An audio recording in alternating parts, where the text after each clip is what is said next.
You know, we're often taught to see quietness as, well, an absence, a lack of something. But what if it isn't emptiness at all? What if solitude is actually a source of this profound, often misunderstood strength? That's what we're going to explore today, the hidden power that comes from being truly comfortable in the silence. Just think about that feeling for a second. The deep exhaustion after a party, that wave of relief when you finally get the house to yourself. If you've felt that, you're not antisocial, you're not broken. What you're feeling is something deeply human. It's the need to recover from the performance of everyday life.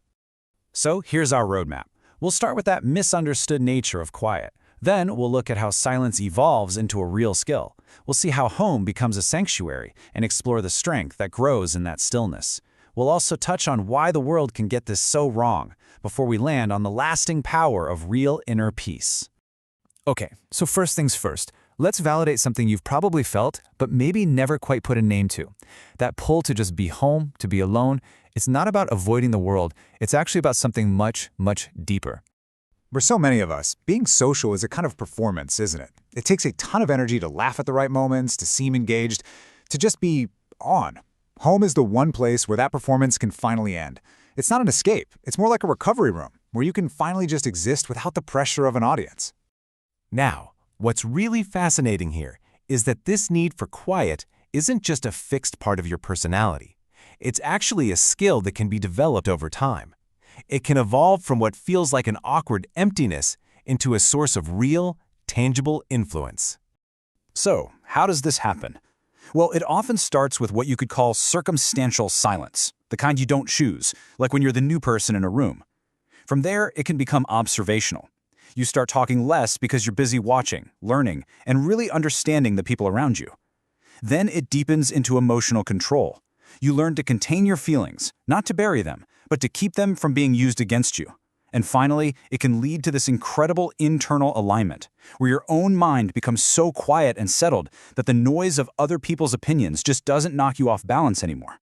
So, this internal state of quietness, it naturally looks for a physical counterpart. And that's why, for so many, home feels less like just a place and more like a psychological sanctuary. Home really plays a few key psychological roles for us. First, it's the recharger, where that social battery finally gets plugged back in. It's also the curator, a space where you can focus on a few deep, meaningful connections instead of just collecting shallow ones. And for a lot of people, it's the healer, a safe, low-threat place where an overstimulated or even traumatized nervous system can finally calm down and, well, just breathe. And really, all of those roles come down to this one simple, powerful idea. Out in the world, we're all wearing masks, right? A mask of confidence, of happiness, of competence. Home is the one place where all that pressure is just gone. It allows for the deep, deep relief of just being authentic. It's where you finally get to be you. So, if we're making time for this solitude, what's the payoff? What does it actually build inside of us? Well, it turns out this practice cultivates a very specific kind of mental and emotional strength, one that's actually pretty rare these days.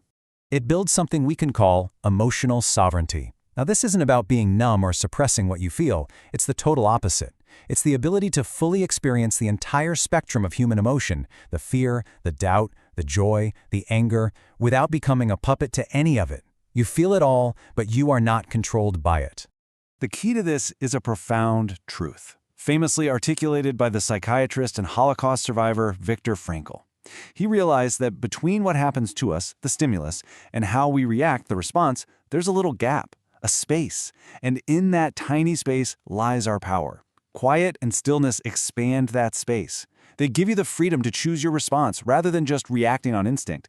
And that choice, well, that's the foundation of all real personal power. Okay, so if this quiet strength is so powerful, why is it so often met with suspicion, sometimes even hostility? The reason, it turns out, has a lot less to do with the quiet person and a lot more to do with the predictable psychological effect they have on others. What we're talking about here is a perception gap.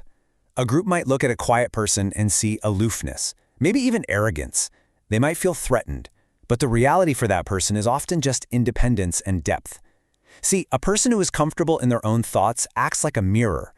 Their stillness can unintentionally reflect back the insecurities of people who need constant noise and external validation, and that can make those people very uncomfortable. The theologian Dietrich Bonhoeffer, who was writing from inside a Nazi prison, offered a really chilling insight into this. He argued that true stupidity isn't about a lack of intelligence. It's a moral failure. It's the surrender of your independent thought to the will of the group. People choose belonging over truth. And in that kind of environment, someone who thinks for themselves isn't just different. They are a direct threat to the group's comfortable, shared reality. So as we bring all this together, it becomes clear that this journey into quietness isn't about withdrawing from the world at all. It's about cultivating a powerful, compounding force that creates a life of real substance and meaning. This quote just nails it, doesn't it? Loudness creates moments. Silence creates outcomes. Noise is immediate. It grabs your attention, creates a spectacle, but it burns out fast.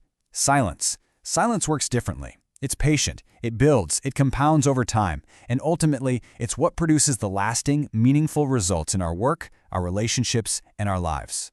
So, I'll just leave you with this to think about. In a world that rewards constant noise and visibility, what could you build in the quiet? What ideas, what relationships, what version of yourself might be waiting for you if you just gave it the space to emerge? The answer to that question might change everything.